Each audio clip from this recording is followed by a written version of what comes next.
I was born in 82 and I was basically started birding when I was late single digits. It depends on what you call birding. Everybody's always controversial about that. But yeah, certainly hardcore birder in my early teens. I've always ID'd birds based on seeing them. It's never occurred to me that I always know what they are before I take a photo of them. Typically, as an adult now that I see it, it's just breaks my heart is the habitat loss just everywhere you go. And it's soul crushing. There's a lot of habitat loss since the last atlas. Where you want to throw your money at. If you've got money on nature and conservation, they give it to organizations that are preserving physical land. I was doing a lot of foreign trips, volunteer work abroad to get to see a lot of birds working at lodges, Cristalino Jungle Lodge in Brazil, various ones in Costa Rica and Ecuador. And I think fueled on by Josh, who I knew from Guelph at that time, had told me about his plans, and it sounded more interesting to me if there was somebody else doing it. I really told myself early on is that I want to go to a lot of places in Ontario that year that I either hadn't been before or hadn't been many times. We were just still trying to compete because all the other birders are watching to see who's climbing the ranks. Having grown up in Ontario, to see what it looks like, not being on land and looking out, but being on an actual vessel looking back at the land, boy, does it ever look different.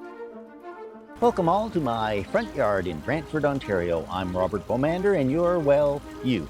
It's the end of July 2025, and you know what that means. Certainly an all-new episode of the Big Year podcast, naturally, but mostly we're smack dab in the heat of the summer and the lack of bird blues. In July and August, it's more about the butterflies and bees than the birds in the trees. It's hot, humid, and clammy. You get soaked with sweat and barely hear or see any birds. Nothing makes you look forward to fall migration than the heat of July and the dog days of August. However, butterflies, bees, fireflies, and dragonflies abound. So slow down, look down, and you'll see there are tiny creatures all around. And by the time you learn all of them, it will be time for the shorebirds to return. Fall migration will be in full swing, and you can forget about all those stingy, bitey, bothery bugs. Well, that is not to say that I haven't seen any new birds in July.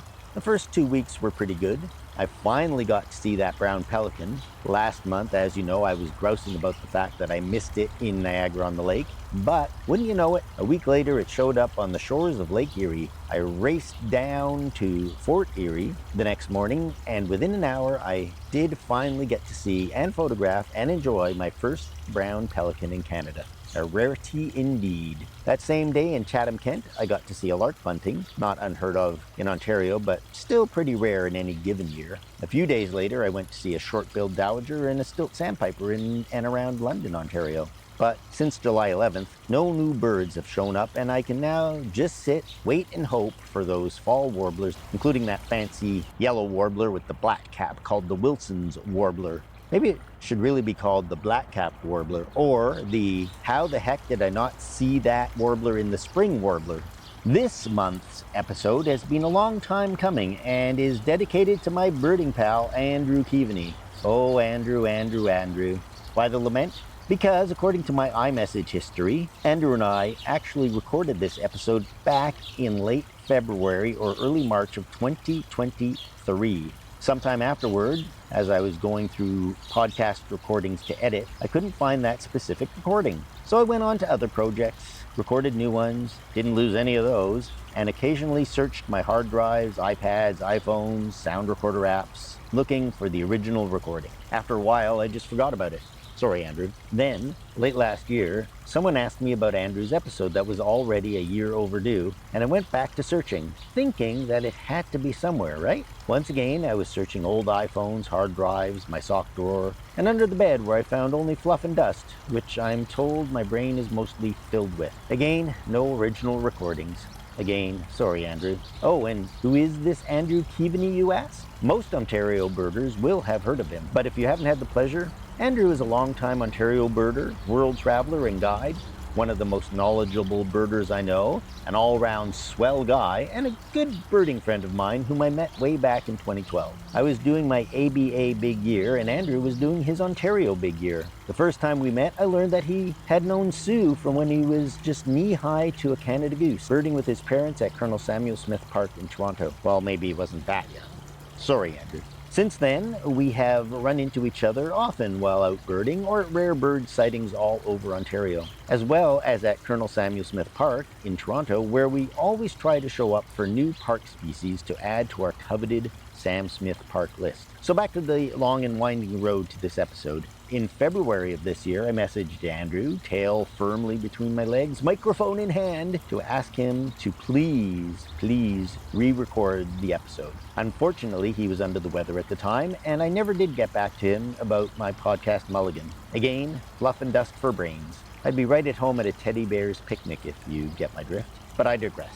I once digressed all the way back into my mother's womb. Very dark in there. It's hard to get a desk lamp inside. It's even harder to get a desk. Fast forward to July of 2025. Well, actually May.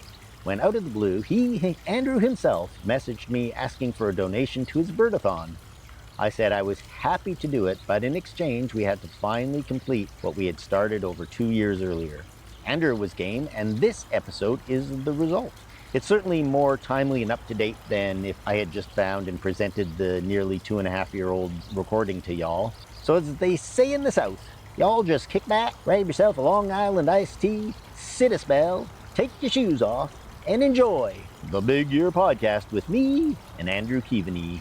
Hi, Robert. Hey, Andrew. Thanks for doing this again. No problem at all. It's nice to relive some of those memories. Hard to believe how long ago it was. Your big year was the year I started birding, and I was stupid enough to think that I could do an ABA big year. Oh, yeah. And between you and Josh finding birds in Ontario, I was able to find more birds than I would have been able to, and also learned a lot from both of you. Yeah, that certainly helps when other people are along for the same ride. Yeah. Yeah, and the thing is, in 2012, that was a time before we had any social media. And in fact, different. The Ontario bird alerts were an email that you hoped that you got soon enough to chase the rare bird. eBird was still very much in its infancy. I only started using it late 2011, something like that. I didn't even use it in 2012 that much. In fact, I had to go back so that I had all my birds from 2012 in eBird. Then I realized, all the birds I've seen in Costa Rica. And it goes on. And then you start wishing, man, why didn't I keep better lists? Yeah, I have the list keeping personality. So I always had lists. Oh, you did? I just had to input them. I was taking pictures of birds. So I had all these pictures of birds that I had seen in Florida, Jamaica. There's the hummingbird, the Jamaican. Oh, a big one? Streamer tail? Streamer tail, yes. That was in the days where you had to load up a film camera, 36 exposures, and I would use the entire roll just to get that one picture of the streamer tail. Oh, I was thinking about that the other day when I was at Peely seeing people with all their big lenses and stuff. Man, the skill these people must have used to have, and now it's just no problem. The skill that I still have is being able to manually focus. Oh yeah, no small feat. I am doing that and taking 3 shots, yet I see everybody around me, it seems like they've taken 1,000 shots. Exactly. You just hear the motor going off. Yeah. When you started, you were probably also using film. Absolutely. I was in that sort of hybrid or sort of turnover period for a lot of things in the birding community that's changed, whether it's the hotlines or the digital photography. Yeah, definitely. I was born in 82 and I was basically started birding when I was toddler, single digits, sort of late single digits. It depends on what you call birding. Everybody's always controversial about that. But yeah, certainly hardcore birder in my early teens for sure. And things just kept changing and changing, right? Digital video cameras, the really basic digital cameras. And then,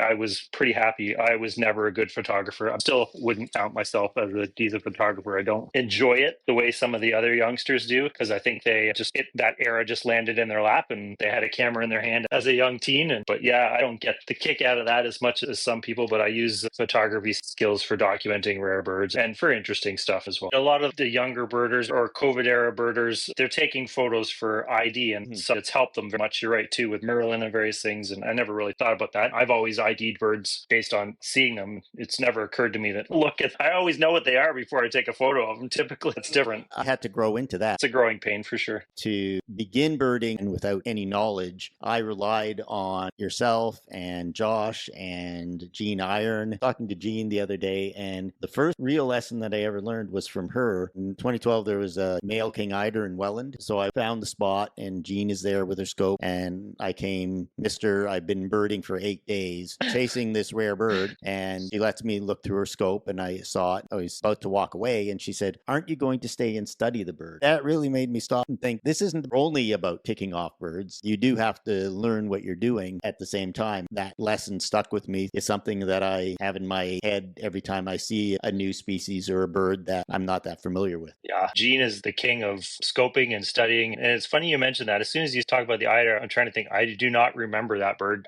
Some of these are semi-rare now that I've seen so many. So I just went back and I looked. I got my 2012 list pulled up for this conversation because that's a long time to remember. But Yes. sure enough, bird number 78, king eider, 8th of January, Port Weller. So I saw that bird too. I think that was the first king eider of the year. And I'm sure Josh, that was probably his king eider as well that year. Of course, I didn't know you. I only knew of Jean Iron by name because Sue had mentioned her. And of course, then Sue said, first time I ran into you, oh, I know Andrew. I watched him grow up birding. Yeah, she knew me well, knew me from at least probably around 10, 12 from Toronto. I just saw her again at Peely as well. Yeah. So you had parents that got you into birding because they did take you to Colonel Sam and places like that. I think it's fair enough to say that there was no moment for me. There was no light that went on or a bird that stood out. It just, I was always involved in nature with our cottage up on the Bruce Peninsula, which is where I'm having this conversation from right now. And it's one of those places where we've got a nice 12 acres or so out back of woods and stuff. And so we spent, my childhood was, both my parents were teachers, so lots of time in the summer and weekends, and we'd come up here and out the back door and off I'm gone looking at wildlife all the time. And as I tell most people, and I think everybody would agree, that birds are the first thing that really catches people's eye, even kids, even though they can't. Kids are very tactile. We can't touch them, but there's bird eggs, there's bird feathers. I used to collect bird nests, and a lot of that collecting stuff is, I guess that's a precursor to eBird, right? Yeah. Keeping stuff and listing stuff. Yes, and, right. yeah. Even when I was a kid, I could always tell in the summer that the rain had stopped because I could hear the birds singing. That was my cue to go back outside. Oh, yeah. And of course, my mother sees a robin in April and says, that's the first bird of spring. 100%. Yeah, absolutely. I mean, that was something my grandmother always said when the robin came back in Kingston. And that used to be true. You and I grew up at an age where that was true, but that's not true anymore. And you are Bird Atlas right now. So that data that you collect along with many other birders, and that must have a really big impact on conservation. Oh, 100%. And this is year 5 of the third atlas. I didn't put as much personal time into the second atlas, but I put an awful lot of time into this. And I have to say, one of the things as an adult now that I see that's just breaks my heart is the habitat loss. Just everywhere you go, trying to find birds of certain habitats, whether it's a bobolink or a horned lark, that like fields and whatnot, or a decent woodlot, just big enough to have a wood thrush or a scarlet tanager or something that needs a little bit more habitat than the usual robin. And it's soul crushing. There's a lot of habitat loss since the last atlas. One thing about Grant County and Haldimand, Norfolk, is there is the Long Point Field Trust, and there are a lot of woodlots between Grant County and all the way down to Lake Erie. The part of the surveys that you do really impact being able to keep those woodlots and those land trusts going. Absolutely. Yeah. Up here on the Bruce, there's the biosphere reserves. There's a lot of NCC, Nature Conservancy Canada property. There's Grey Bruce Conservation. So there's a lot of things that this volunteer survey work goes into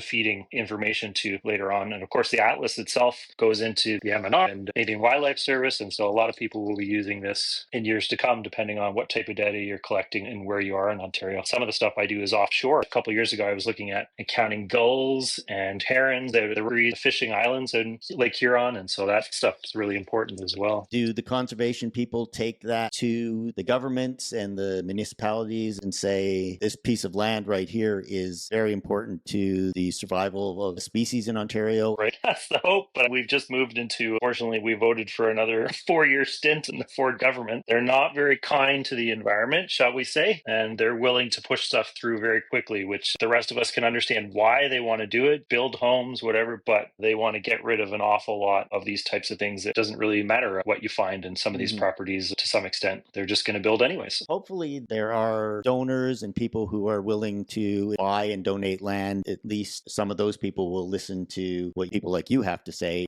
about preserving the environment. That's exactly right. These organizations like NCC that buy beautiful property, adjoining property, and restore property, that's honestly like where you want to throw your money at. If you've got money to blow on nature and conservation, I would say give it to organizations like that are preserving actual physical land. We're going to move backwards in time, though. We're going to go into the Wayback Machine. So prior to 2012 and deciding to do a big year, what type of birding were you doing and what prompted you into doing a big year? Honestly, I was doing a lot of out of province birding at that stage in my life. That's post-university, late 20s. And I was doing a lot of foreign trips, volunteer work abroad to get to see a lot of birds, working at lodges, Cristalino Jungle Lodge in Brazil and various ones in Costa Rica and Ecuador. So I got in a lot of good birding experience doing that, some guiding. And for work, I spent a lot of time out west in BC, Alberta, a lot of time in the United States as well. I've done stints in Michigan, Idaho, Colorado, the Mojave Desert recently over COVID. Was there for 2 seasons. I did a lot of consulting and biological survey work, always involving birds in those places. And that's how I would make a quick buck per se over the season and then go traveling some of the rest of the year. But I'm not entirely sure, looking back, what prompted me to spend so much time in Ontario in 2012. But I think I knew very close before the new year that's what it was looking, whether it was late November or December. And it was a pretty quick decision. And I think fueled on by Josh, who I knew from Guelph at that time, had told me about his plans. And it sounded more interesting to me if there was somebody else doing it. So I don't know how he felt about it, but that for me, if I had probably just been doing it on my own, it would have been a little more boring because it is a bit of a competition.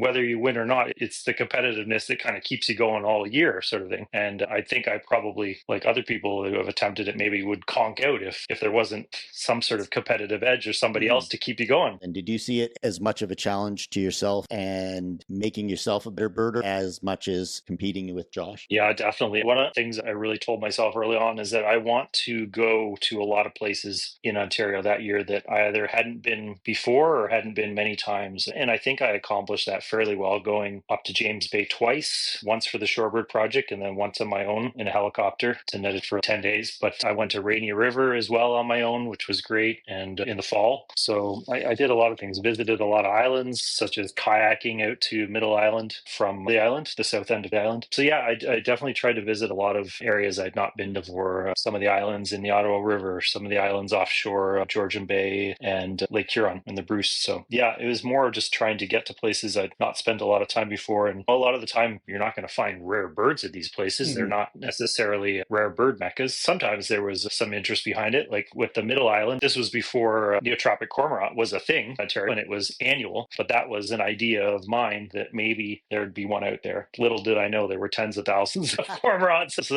it was quite amazing just to see all the cormorants flying back and forth. I never did find one. I don't think either of us got one for our big year. And now, if you don't get a tropic cormorant for your Ontario big year, that's a big disappointment. That would be very surprising now. That tends to be the thing now. They will hang around for quite a while. That's one great example of a bird that's changed drastically since 2012. So when you decided to do the big year, did you come up with a plan or did you just start birding and trying to fill your list and chasing rarities? Yeah, you could say that, the latter. Yeah. I was up on the Bruce Peninsula over the holidays doing my Christmas bird counts up here. I'm very involved in the Christmas bird counts in Ontario, and I still coordinate 3 of them, and 2 of them are up here on the Bruce. And so that's what I was doing over the holidays and then into the new year. So the first actually 2 days of the new year, rather than start at 1 in the morning or midnight on the first day, I was actually just up here doing some casual birding with my girlfriend at the time. And then I think it was January 3rd that I started to get my act together and went crazy. But by then I'd already missed the black-throated gray warbler in Niagara. That's another one that seems to be a regular bird at least once a year. Absolutely. Yeah, that one's definitely become a lot more apparent. And it used to just be fall too, but now sometimes spring as well. Once you got into it, did you chase rarities early on, or was it more about getting the most amount of species? Early on, it was very much just the most amount of species. I wouldn't say I focused on rarities per se, and you could probably see that from my January, February lists. Like I was just trying to and maybe part of it was trying to stay focused on, am I actually going to make a big year out of this too? Like, how do I keep this fun? Because there's only so many birds around in January and February. And so you can see that. And Josh was the same way. That competitiveness really came out those first 2 months because we were neck and neck all the time, whether it was rarities or finding our own birds, just trying to see everything that was possible. And again, eBird was around, but in its infancy. So even something like if a wood duck or a northern pintail or something came up that we hadn't seen that year, we were just still trying to compete and to just, in some ways, it's a visual show too, because all the other birders are watching to see who's climbing the ranks, and they don't care if one of us was, they're looking to see just how things are going, even early on, even if it's dopey birds. Yeah. They just want to see the competition. Yeah. It's an interesting kind of competition where I'm assuming there were times where he had a bird and he knew where it was. And even though you're in this competition, he would still share it with you? Or maybe the opposite. Yeah. And things started getting a little too serious. I think it was late April. And that's where it became obvious that maybe that wasn't going to happen. That it was serious enough that birds were going to be either withheld or just shared amongst certain friends because indeed it was a competition. Josh was taking it very seriously. Yeah, by that point, definitely. Did that make you feel it took some of the fun out of it, or did you lean into it? I remember not feeling great about that because I didn't think that's how things were going to go. But yeah, I probably ended up leading into it a bit more after I realized that was going to be the case from there on out. That sort of set the precedent. Did that end up making you work harder and have a bigger list than you might have without that competition? Definitely. Seeing his progress. And there was somebody else doing a bigger that year too, just more localized to some degree. And that was Stu McKenzie. Got, yes. I think it was around 329 species or something like that. But he did a pretty stellar job. Yeah. High numbers, but low travel. So what were some of the winter birds that were highlights? Some of the earlier ones was a lot of common stuff or uncommon stuff from up on the Bruce. Where's my first rarity? It was a very different year that year. If you want to compare it to something like, for instance, Kaya and Ezra, the other guys, other two gentlemen were doing a couple years ago, whereas they started on January 1st and their first 2-3 days, whatever, were just loaded with rarities retained from December. There was all sorts of stuff. But other than that, black-throated gray warbler at Hamilton, over the new year, there was nothing else. And that bird was gone by January. I remember thinking, and I'm looking through the list right now, we had to find our own birds. And again, look for just birds that are unusual for that time of year. And that king eider on the 8th of January is one of probably the most interesting first bird that I'm coming across here. And there was also a mountain bluebird in Bushlinch. Oh, I do remember that. I was definitely going all over a little bit in the month of January. I was in Canada for the gray partridge when they used to be more reliable. Amherst Island for saw-whet owl. Down back at the Niagara River again for fish crow. I think that was when Josh and I were together. We had that. Varied thrush, 20th January, Calypso Road. I want to say that's like the one that was towards Ottawa area. It was like really far. There were a couple birds that year that had to drive really far, really far. And it seems that's one of those things that makes me never want to do a big year again, is that every bird, whether it's a house sparrow or a varied thrush or a Ross's gull, every bird counts as one. You have to make certain decisions. Do I want this one-off rarity, but I'll miss 3 gettable species if I do that? Yeah. And I'd been birding for such a long time already on my own, with my own car post-university, that I'd seen so many species that I wasn't expecting. I did see a few over the year, but I wasn't expecting to see a whole lot of new Ontario birds. So with that sort of mindset in my head is, oh man, do I want to drive 8 hours for a varied thrush that I've already seen 5 of in Ontario? And yeah, I'm just looking through here through February, band-tailed pigeon and racebridge. Josh and I both showed up for that simultaneously, but in different vehicles. And then I took a trip up to Thunder Bay region with Jeremy Hatt and Mark Field, because yeah, Mark had some sort of hook up with Air Canada, so that helped us out a little bit. Saw stuff like gray crowned rosy finch and spotted towhee and 3-toed woodpeckers. We got a few things up there. There was a white-winged dove in North Bay, 20th February, North Bay. That bird was a bit of a devil. I feel like I didn't get it on the first day necessarily, but yeah. Sometimes you find other stuff too. I just randomly had blackback woodpecker on one of the ski hills or something up there. You pick up some of the other stuff you weren't necessarily going to twitch by the end of the summer or the fall. When you start looking at your list, you're like, oh, that could very well save you a trip somewhere. And were you specifically saying, okay, I don't want to have to go here in the summer, so I really want to get this bird sometime else when I don't have to walk through a forest full of mosquitoes? Yeah, that's handy. I guess I knew one of the ways I was going to support my big year was doing some consulting work again. Again, I'd been doing that for a very long time, since even before university, so my late teens. And so I knew that was going to come into play and that I'd still be in Ontario. I wasn't going to leave the province. But if something like that came up, I would still be working and have to be somewhere and couldn't necessarily leave at a moment's notice. So I was planning around the breeding season. And I think we both were. Not entirely sure if Josh was into consulting back then. I have a feeling maybe he wasn't. But if you look down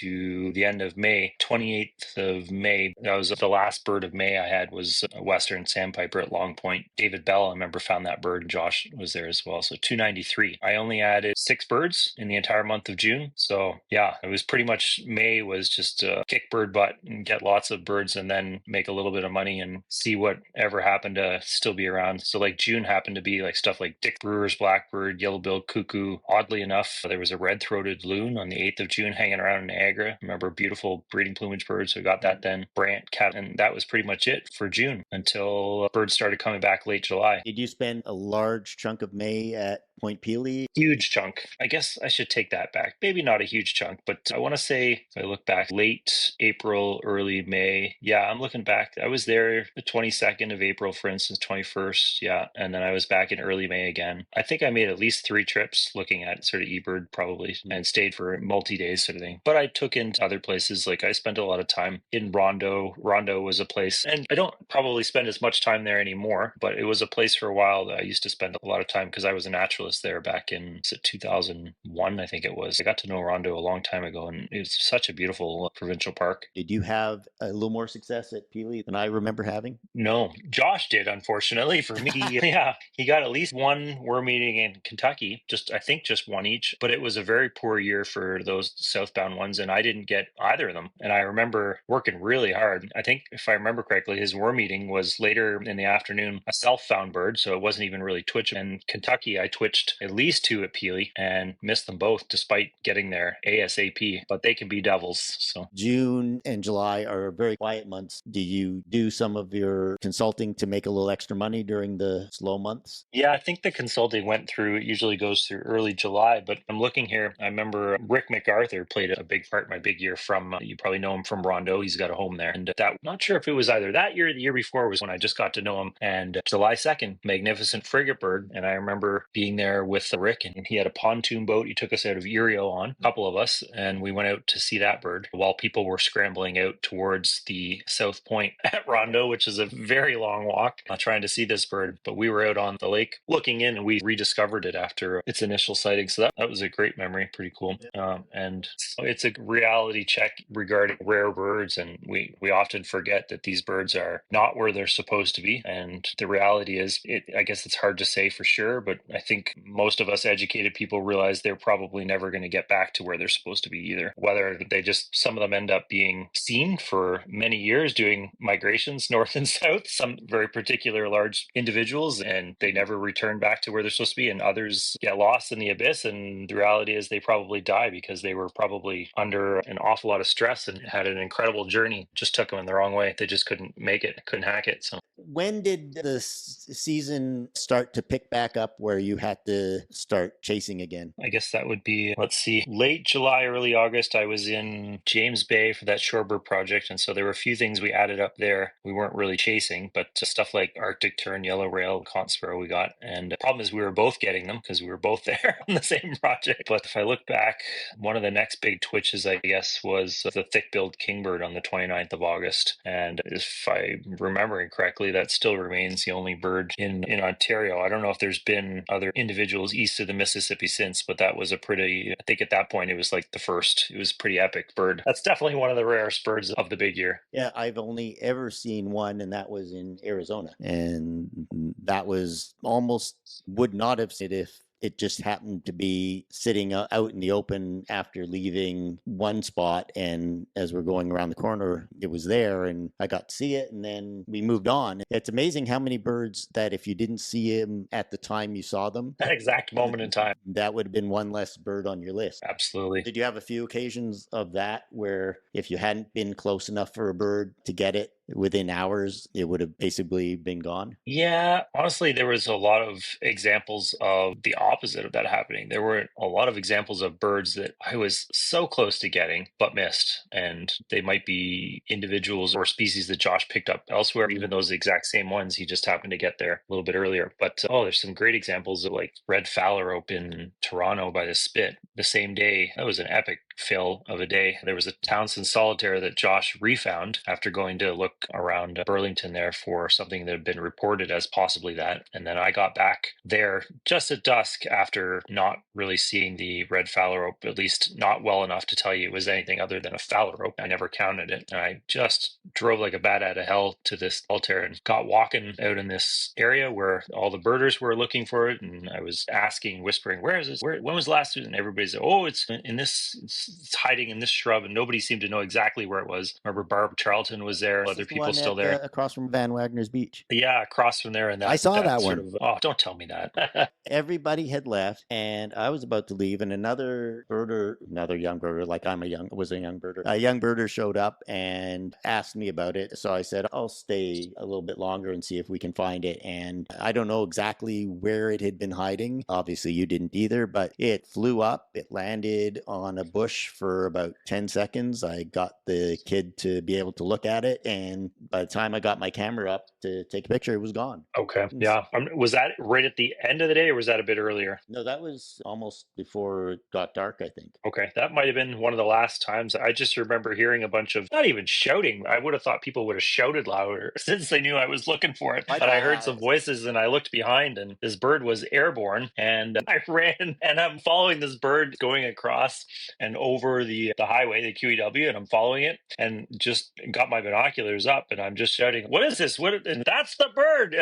God damn it! What do you mean that's the bird? And I just followed it, and I could not, for the life of me, see. It did look maybe robin or thrush like. It was that size, but there was no way in my mind, to be fair, that I was going to count it. There was. Right. It was just looked like. Yeah, it just looked dark and it was gone. And it was just because the light was so poor at that point. And it ended up, I think, coming down somewhere in that area, which is now very naturalized in the Burlington sort of bay over there. But that was the end. That was the end of birding for the day. And so at that point, I'd seen 2 birds that day that could have been new for my entire year, big year, and I couldn't count either of them. So I was not in a good mood going back to Tobico that evening. It's an interesting thing to think about how we all handled the misses. And there was a time where I would get really upset and down on myself, and you're almost like got this depression. Absolutely. You're almost telling yourself, why am I even doing this? I'm not a good birder.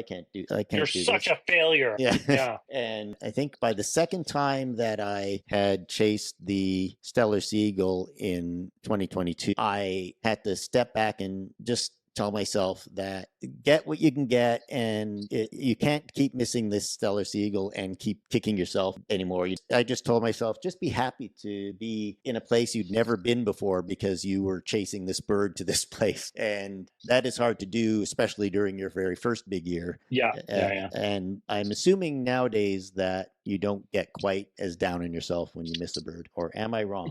No, I probably do to some degree, but I like your comment about you got to appreciate the fact that birding and twitching gets you to places you would not otherwise be. And these days, I appreciate that through iNaturalist and atlasing and using my time in other ways. But yeah, man, like I said, I wanted to get to a lot of new places in my big year in 2012. And I think I was very successful at that and finding some really interesting places and keeping myself interested by the exploration of it all. And I really exploring new places, as could probably be seen from the last couple of years with I was working with Viking expedition in Antarctica and the Patagonia and the Great Lakes. And so I was actually on an expedition team, and I got to go to some pretty cool places in the Great Lakes in Ontario, and that was during the Atlas period as well. So I was atlasing from the ship as much as possible. And it's pretty amazing to, having grown up in Ontario, to see what it looks like looking the other way, not being on land and looking out, but being on an actual vessel looking back at the land. Boy, does it ever look different. What a different perspective. Whether you're in Lake St. Clair or the St. Mary's River or some of these other connected areas in the middle of the Lake Superior, seeing some of these islands, boy, does it ever look different. So that was a lot of fun. Even though I will never do an Ontario big year, I do try to get to as many places as I can that I've never been to. Ontario is just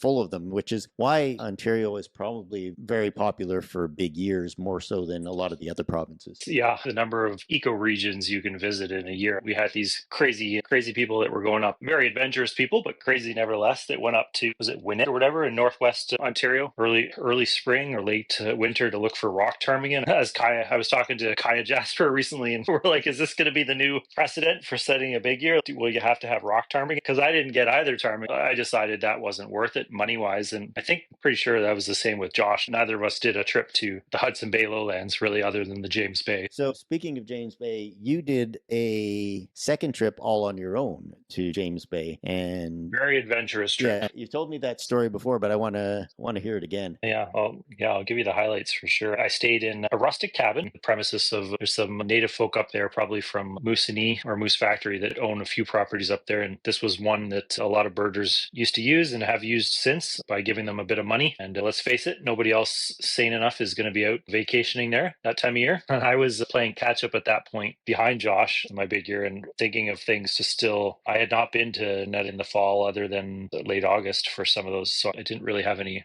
fall, like real fall migrants that were possible there. And Josh had gone up with the fantastic Mr. Alan Wormington, who's since passed.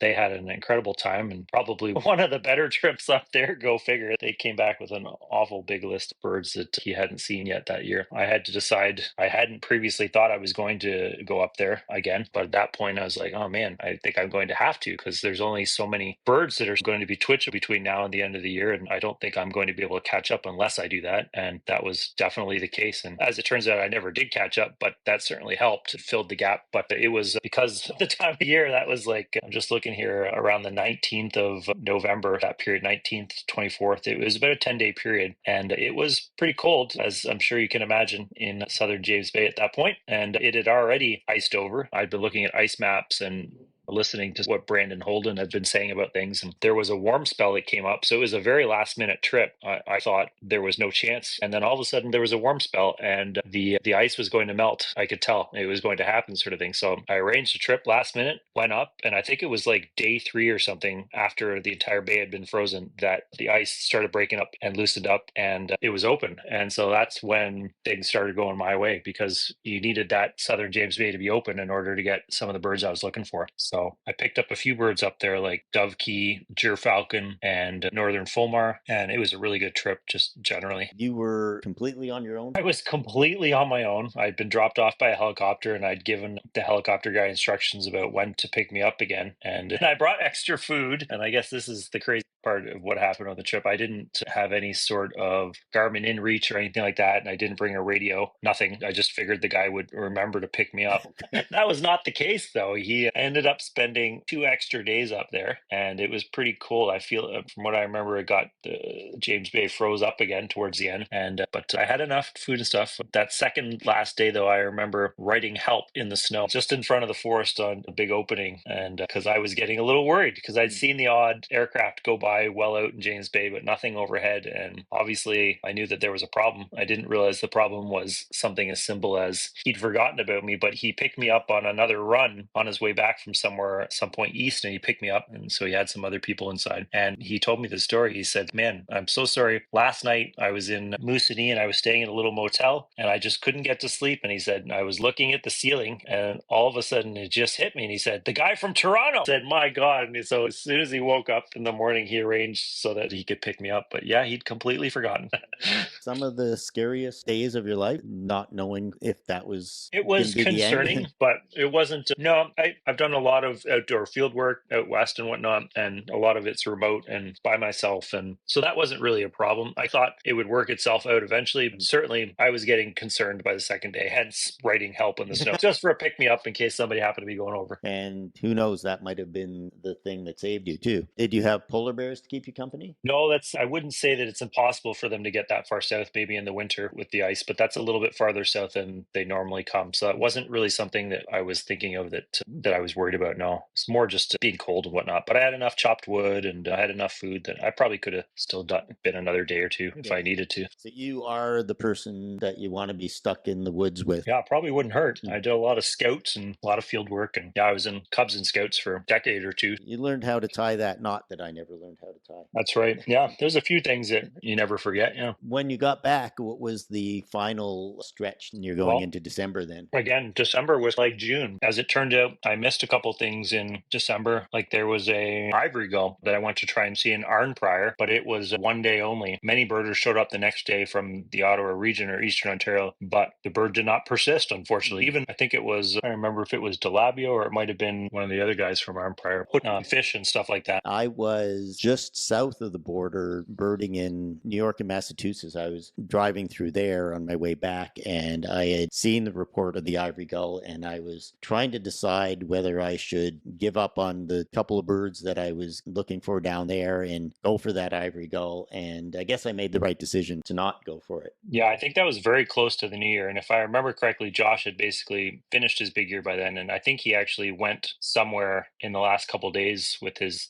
girlfriend, now wife. There was nothing nothing else he could see. So he wasn't even around for the ivory gull. I don't think he was in the province, but I tried for it, but no luck. That was just another one of those very unhelpful rarities where there was, again, probably 6 or 8 of those over the big year where it could have gone either way, unfortunately. Was the ivory gull one of the more disappointing misses, or was there another one that? I think it was pretty disappointing because I remember, it's not a bird that I still would have needed quite a few more birds to get ahead of Josh. That wasn't really a factor, but it's just I was trying to get higher than my outcome of 333. And it's just, I put a lot of time in that next day. I think I was there dawn to dusk the next day, hoping the bird would show up again. And I even went to the supermarket in Arnprior and bought some fish and various things, maybe some chicken or something to entice it, but just no, the bird never came back. So it left, and I was there first light that next day. So it left in the night because it was there right up to dusk.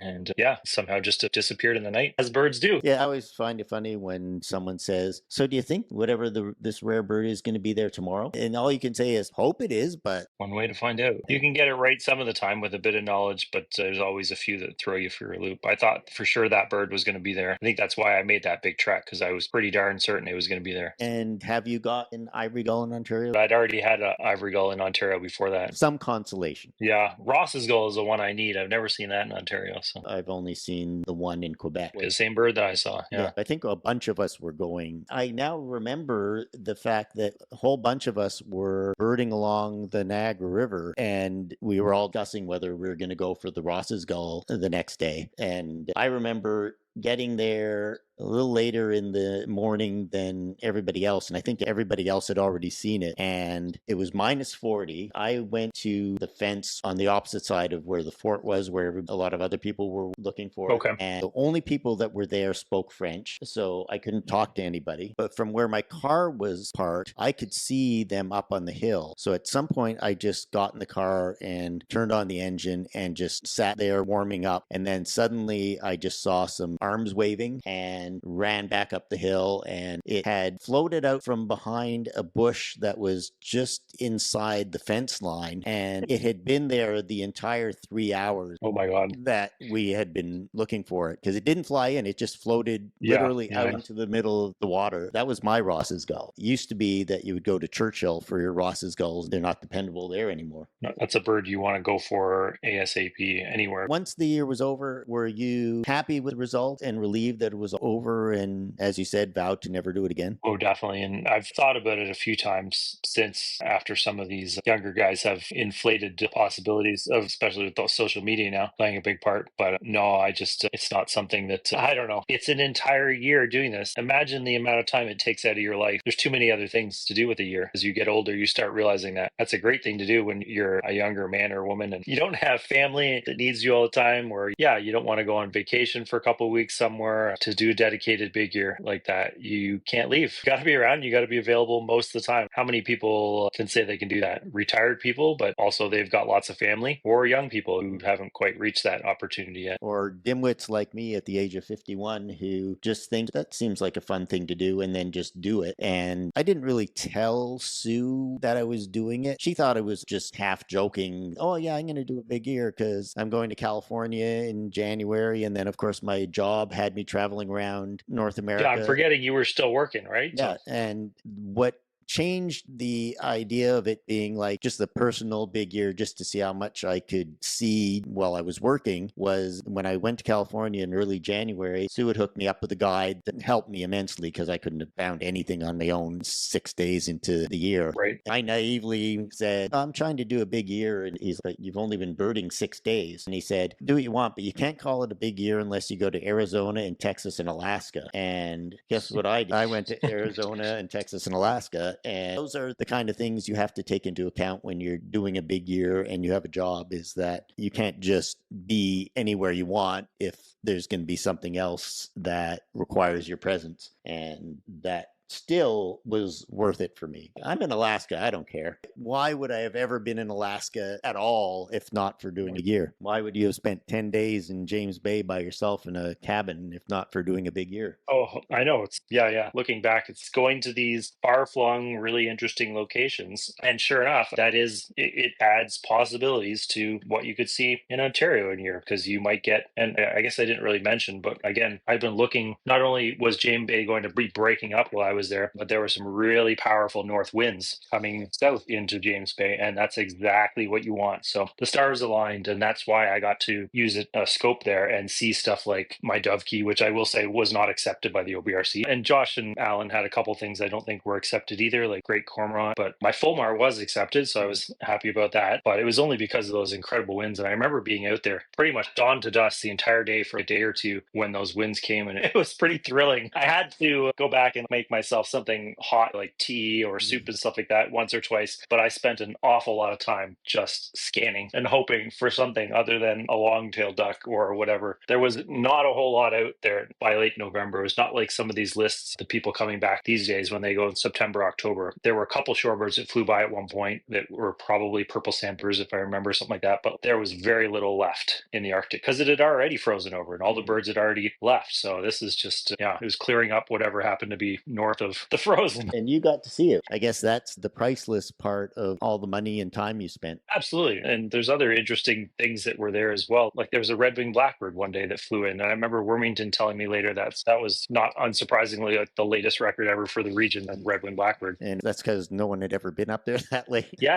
and even since, people don't really go up there in November still. Obviously not a very opportune time. You might say because they're smarter than you. Yeah, I say these days, Not as maybe crazy. the opportunities there though for stuff like the shearwaters now that we're being seen in November now. Maybe if people are going up in November, they have a good chance of seeing like a short-tailed shearwater now with these opening Arctic waters. Since then, you've traveled the world as both a guide and a naturalist. And the last thing you can leave us with, what is your world life list now? It's a good question, and I don't know it to species. I'll tell you it's over 4,000. I did a lot of my traveling in my 20s, my early 30s, and I've definitely cooled down a lot since, but I still try and do one trip a year. But the types of trips I take are not what some birders might think of when they're spending thousands of dollars on these big lead trips. I almost never pay for a guide on my trip. So if I'm going somewhere with my girlfriend now, we plan the trip. Like we just did a month in South Africa, late January, February, and we saw a few hundred species of birds and had a really good time. We did a 1 week pelagic south in the Antarctic Ocean there. But had we gone with a guide, would we have seen a lot more species? Absolutely. But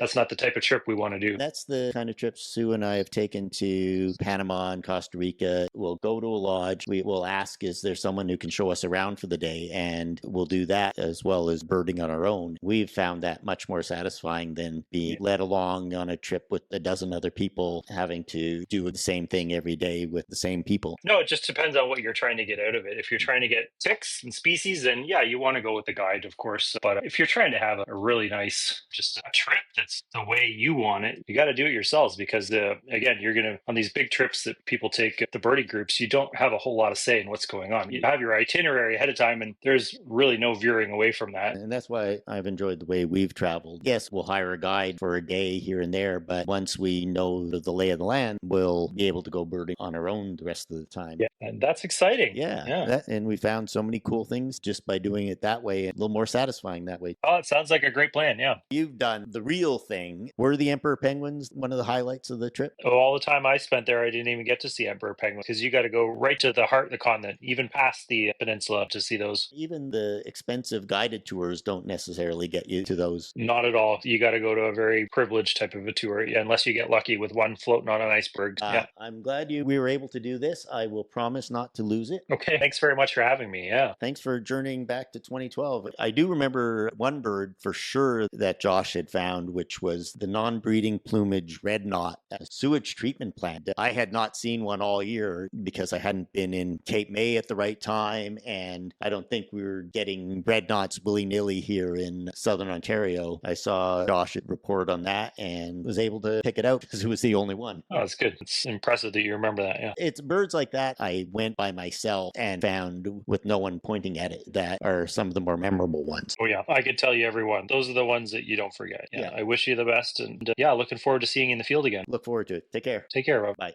During the course of our conversation, Andrew and I went off on a few tangents, and well, they weren't part of the main body of the podcast, so to speak. Not necessarily germane to the theme of the big year, one might say, but I decided I'm going to include those brief asides as bonus content to this episode. So without any further ado, or much ado, I'm not sure, much ado about nothing maybe, instead of my usual outtakes where I embarrass myself, here's some more conversation where Andrew and I talk, and I also embarrass myself, mostly uncut, unedited, for your listening pleasure or not. You be the judge. The irony of this is that I'll find an old hard drive in a drawer tomorrow and Of course you will. open it up, and there will be the original one, which will be nowhere near as good as this one was. And speaking of which, I've been hearing this year, just in the last couple of weeks, people are reporting laughing gull everywhere, and it seems are they all laughing gulls? Are they some people seeing a Bonaparte and thinking it's a laughing gull? So I don't know how many of these actually are. And then there's people who are saying just because Merlin says they heard a laughing gull doesn't mean you've seen a laughing gull. That was one off. We won't get into that. But yeah, it seems for the most part, these are correct. Franklin's gulls and laughing gulls, which can be a devil to get a good ID on if you're not too familiar with them. But again, we're living in the digital age now and people are getting fabulous photos. So most of these birds are being documented. But yeah, certainly an influx this spring with the third, or I guess the fourth or even fifth dark-headed gull, depending on which ones you want to count. The common black-headed gull. We had one at Colonel Sam, somebody photographed, thank God. Otherwise, I probably never would have believed. Yes, both of us were like, "Oh no, that's our park list. We need that bird." Oh, I know. I told Sue. I told Sue that Andrew's not going to be happy. No, I still very much value my park list. There were 2 birds found in the park that same day that were new for the park, and I was in the park for a good half the day. But yeah, I missed Stefan's, which flew by early morning. Yeah, but I took him over to go see him in Mississauga later, but not for my park list, boy. Yeah. And then I was on my way to Ottawa, I think, later that afternoon, like an hour into the drive when I got the news of the black-headed gull. So it's like, oh man. And being in Brantford, it's not like when I was in Toronto, I could just drive down to the lakeshore and get those birds. Yeah. I was trying to decide, do you think, are they really going to be there? The avocets aren't going to be there. And I didn't even know whether or not to be sure about the black-headed gull anyway. So that part gets me into the city. And I was very disappointed today that the Western kingbird didn't fly over to Colonel Sam. Oh, I know. I've been hoping it would come back. Yeah, we've had 2 before at Colonel Sam, but I've missed them both. So we're now at the point really with that park list that I can never think of, could there be any other birds that could show up and then a black-headed gull and avocet show up? So yes, there will always be more birds to get me in the car and race back to Toronto. And it's never the next ones you expect, though. You always come up with a list in your head of the next ones based on habitat or commonality elsewhere in Toronto, and those are never the next ones to show up. It's always something very unexpected. That's the real joy of birding for so many of us, is that it's the Wednesday afternoon where you're just, I wish there was something to chase, and then you hear of some really rare bird, like in 2020, the yellow-browed warbler. And that's really part of what keeps us going, is chasers and twitchers. As I said to Sue, oh, Andrew's in the park. I see the license plate. How long have you had that license plate? Certainly before 2012. I feel I picked it up when I had my red Jeep Cherokee late university. Yeah, I was just looking for a cool license plate, and I thought of that one because people call me Twitcher at university. A lot of the people who didn't even know anything about bird watching, but they knew about my emails, ufgtwitcher@msn.com and now email.com, and so that's kept up. But the license plate was a good grab. Yes. Now that a lot of the birders have those. I haven't got my personalized license plate, but I think they've gotten a little pricier too. So. Yeah, it's $360 because I was looking at getting as my license plate. It's available. Don't steal it. I'll sell it back to you for twice the price. That's right. And I thought, I'll wait till I maybe have saved a little extra money that I don't need to spend on birding and gas and everything else. Yeah. And then there's the Stellar Seagull that migrates from the Maritime to Maine. Birds like that we can track. Yeah. I had quite the odyssey finding that bird. Eventually got it. But yeah, that's a bird that was just traveling around so much that every time you thought you were going to get to the spot where it wasn't there anymore. Oh, 100%. That's I keep a big Canada list. That's beyond Ontario. I've got over 500 in Canada, and I've had that on my mind for a couple of years. And at one point, you're right, for a number of points, it just would not stay still. And it's such a long drive, or now fly, now that it's in Newfoundland. And it was never in a place for more than 48 hours. So I never said, hey, I'm doing it. Yeah. Still regret it.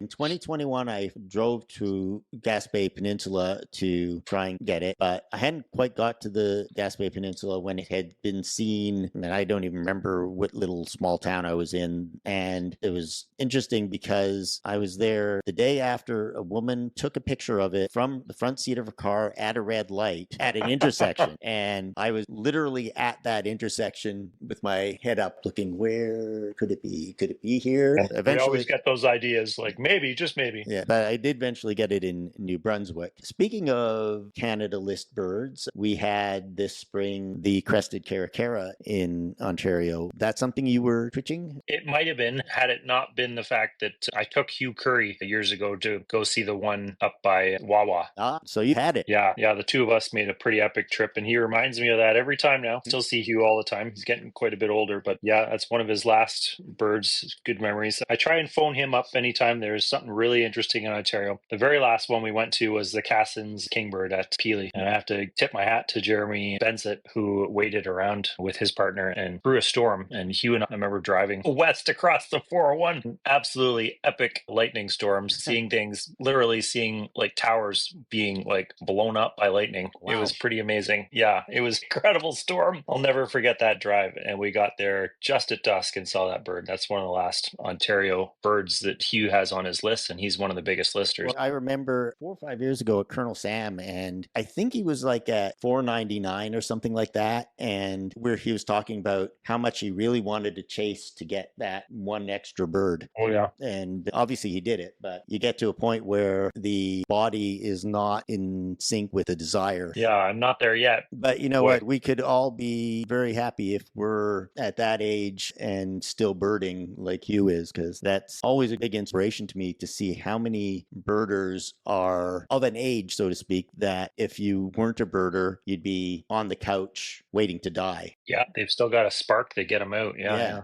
That's another reason why, even though I was 51 in 2012 when I got started in this, I'm pretty thankful that bug bit me. Yeah, I think it's probably kept you a lot more spry and kept you younger, probably given you a few more years. I'm hoping. I went to Arizona and Texas and Alaska and gotten in trouble from my job because I'm in Anchorage and I get a phone call saying that the guy who's doing the video on the road has appendicitis and you need to come and take over. And I had to get to Chicago. And I said, I don't know if I can get to Chicago by the end of the day. And he said, where are you? And I said, I'm in Anchorage. And they thought I was in Toronto.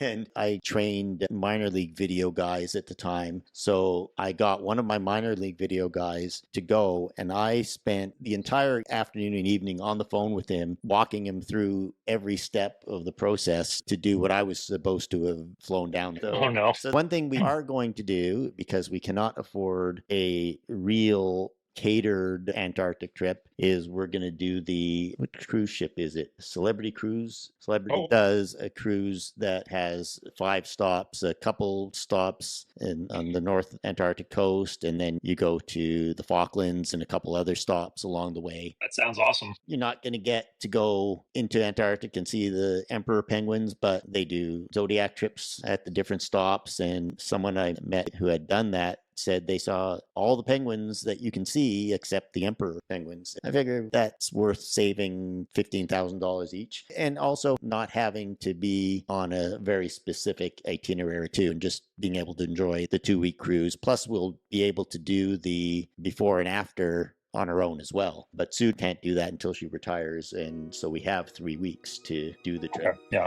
I guess you are younger than me. But I am so darn glad to have this episode finally done and over with.